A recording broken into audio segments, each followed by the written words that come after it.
जो कहानी मैं आज आपको सुनाने जा रहा हूँ, ये कहानी एक सत्य घटना के ऊपर आधारित है और ये कहानी मुंबई में स्थित गवर्नमेंट क्वार्टर्स में हुई एक सच्ची घटना है।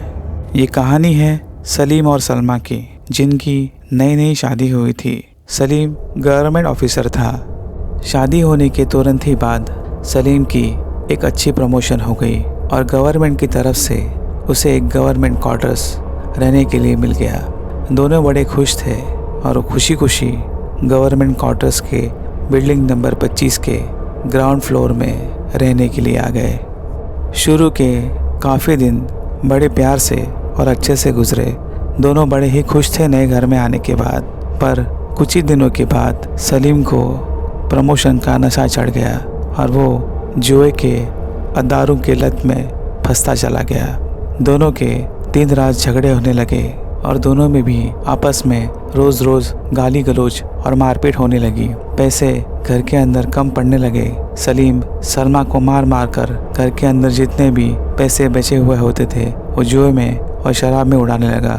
सलीम और सलमा के रिश्ते दिन ब दिन बिगड़ते ही जा रहे थे और उसी दौरान सलमा गर्भावस्था में हो गई और गर्भावस्था में होने के कारण उसे बड़ी तकलीफ़ों का सामना करना पड़ रहा था। सलीम रोज़ आकर उसे मारने लगा।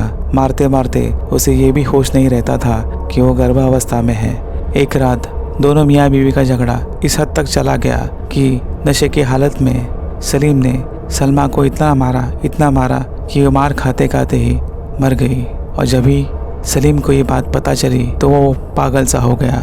उसने सोचा, मैंने अपनी बीवी को यहाँ मार तो दिया पर इसे ले कहाँ जाऊँ। सलीम को कुछ सूझ नहीं रहा था। उसने उसी रात जो ग्राउंड फ्लोर में वो रहता था उसी जगह एक बड़ा सा खड्डा खोदा और उसके नीचे ही सलमा को उसी गर्भावस्था में गाड़ दिया। कुछ दिन उसी खौफ में सलीम यहाँ से वहाँ भटकता रहा, पर जो चीज़ें उसके साथ घटी थी और उसने सलमा के साथ जो गंदा व्यवहार किया था और उसे मारकर उसी बिल्डिंग के ग्राउंड फ्लोर में गाड़ दिया था, वो चीज़ उसे खाते जा रही थी। इसलिए सलीम ने वो घर छोड़ने का फ़ैसला किया और उसके दूसरे ही दिन सलीम ने वो गवर्नमेंट क्वार्टर्स छोड़ दिया। कुछ दिनों तक वो गवर्नमेंट क्वार्टर्स बंद ही रहा। कुछ महीनों बाद उसी रूम में एक कपल रहने के लिए आया। उन्हें वो घर बड़ा पसंद आया, पर उन्हें क्या पता था उनके साथ उस घर में क्या क्या होने वाला है। उस घर के अंदर आने के बाद 2-3 दिन बड़े अच्छे से गए। दोनों भी खुश हुए थे उस घर के अंदर आने के बाद। पर जैसे ही रात होती उस घर के अंदर कुछ अजीब सी घटनाएं घटती। कभी बिल्लियों की आवाज़ें, कभी किसी औरत की आवाज़ें, कभी दरवाज़ा खुलने की आवाज़ें, कभी औरत के रोने की आवाज़ें और आसपास कोई मंडरा रहा है। वो जहाँ सोते थे उसके आसपास आके कोई बैठ रहा है, उनकी चादर हिला रहा है, नींद से जगा रहा है। ऐसे हमेशा ही उनको लगने लगा। एक दूसरे को पूछते पूछते वो मियाँ बीवी काफ़ी डर गए थे।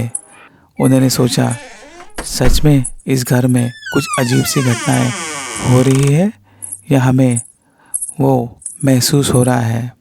और एक रात ऐसे ही हुआ, उन्हें वो औरत सलमा उन्हें दिखाई दी। सोते वक्त उनके आसपास वो घूम रही थी और उसी वक्त वो दोनों भी डर के मारे नींद से जाग गए और वो औरत ज़ोर ज़ोर से रोने लगी। उसकी रोने की आवाज़ सुनकर वो दोनों भी काफ़ी डर गए और उसी वक्त उन्होंने वो घर छोड़ दिया। और बिल्डिंग नंबर 25 की किस्से वाली कहानी, सलमा की कहानी फैलते फैलते कहानी बन गई। कोई भी उस रूम में रहने के लिए तैयार नहीं था। लोगों को उस रूम के बारे में अजीब अजीब कहानियाँ सुनाई देती थी, इसलिए वो क्वार्टर्स बंद ही रहता था। पर एक आदमी जो गवर्नमेंट ऑफिसर था, उस आदमी ने बिल्डिंग नंबर 25 के सलमा की अतृप्त आत्मा की कहानी सुनी। उसने सुना कि उस रूम में वो किसी को रहने नहीं देती और वो रूम के अंदर खौफ के कारण कोई रह नहीं पा रहा है। उसने हिम्मत दिखाई और उसने कहा कि मैं इस रूम के अंदर आप सबको रहकर दिखाऊंगा। मैं किसी आत्मा को या किसी बुरी चीज़ से कभी नहीं डरता। मुझ में वो हिम्मत है। मैं तंत्र मंत्र की विद्या और पूजा पाठ जानता हूँ, इसलिए आज तक मैं किसी भूत से, पिशाच से या कोई आत्मा से आज तक कभी नहीं डरा। गवर्नमेंट क्वार्टर्स के हेड ने उसे पहले ही चेतावनी दे दी थी कि आप कृपा करके इस घर के अंदर मत जाइए। बड़े लोगों को बड़ी बड़ी चीज़ें और बड़े बड़े गंदे गंदे अनुभव इस रूम के अंदर आ चुके हैं। अगर आपको शौक है तो बेशक रहिएगा, फिर मुझे मत बोलिए कि मैंने आपको इत्तला नहीं दी थी। ये सुनकर वह इंसान जोर जोर से हंसने लगा। मैं किसी से नहीं डरता, मैं आप सबको उस घर के अंदर रहकर दिखाऊंगा। ये बोलकर उसी रात वो इंसान उसी घर के अंदर रहना चला गया। उसे रात को अच्छी नींद आई, पर दूसरे ही दिन उसी घर के अंदर से उसे वैसे ही अजीब अजीब सी आवाज़ें, रोने की आवाज़ें, हंसने की आवाज़ें, चिल्लाने की आवाज़ें ज़ोर ज़ोर से आने लगी। थोड़ा डर उसे अब बड़ा होने लगा था।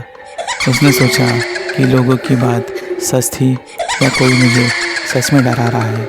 तभी उसी वक्त एक औरत की ज़ोर से चिल्लाने की आवाज़ उसे आई और वो आवाज़ सुनकर वो सर से पाँव तक काँपने लगा और जिस पलंग के ऊपर वो सोया था उसी पलंग के ऊपर से उसे उठाकर उसने पटक दिया। जैसे ही उसे उठाकर पटका गया, उसी वक्त वो घर छोड़कर उसी रात भाग गया। वो चीज़ क्या थी और उसके साथ ऐसा क्यों हुआ ये वो समझ नहीं पाया, पर उस रात उसे भूत का जो सच में होते हैं या नहीं होते, बुरी आत्माएं होती हैं या नहीं होती, इसका अंदाज़ा उस रात उसे अच्छी तरह से आ गया था। इस कहानी के बाद उस गवर्नमेंट क्वार्टर के उस रूम में सील लग गया। लोग उस बिल्डिंग में जाने से भी डरते थे और वो सलमा की आत्मा उसी बिल्डिंग नंबर 25 के ग्राउंड फ्लोर में नीचे 2 गज ज़मीन के नीचे दफन है। वो और उसका बच्चा उस ज़मीन के अंदर हमेशा के लिए दफन हो गया। उस बिल्डिंग नंबर 25 के आसपास आज भी कोई आता जाता है तो उसे उस औरत की और बच्चे की रोने की आवाज़ें और औरत की चिल्लाने की आवाज़ें आज भी वहाँ में आती है। इसलिए वो बिल्डिंग नंबर 25 के आसपास लोग जाने आने से भी डरते हैं। रात के वक्त क्या, दिन में भी उस बिल्डिंग के आसपास कोई आता जाता नहीं। पर अभी सुनने में आया है कि हाल ही में वो बिल्डिंग गवर्नमेंट ने तोड़ दी और वो ज़मीन के अंदर दफन हो गई। पर शायद सलमा और उसका बच्चा जो ज़मीन के अंदर सलीम ने गाड़ दिया था, उसकी आत्मा आज भी 2 गज ज़मीन के नीचे दफन है और वो सलीम के आने का इंतज़ार कर रही है। जिस दिन वो उसके पास आएगा, सलमा का बदला उसे मारकर पूरा हो जाएगा। अगर मेरी कहानी आपको पसंद आई होगी तो इस कहानी को लाइक और कमेंट ज़रूर कीजिएगा। अगर आपके पास भी ऐसे खौफनाक और सच्चे अनुभव होंगे तो आप हमारे इंस्टाग्राम आईडी के ऊपर वो कहानी अपने नाम के साथ पोस्ट कर दीजिए। हम आपकी कहानी आपके नाम के साथ ज़रूर पोस्ट करेंगे।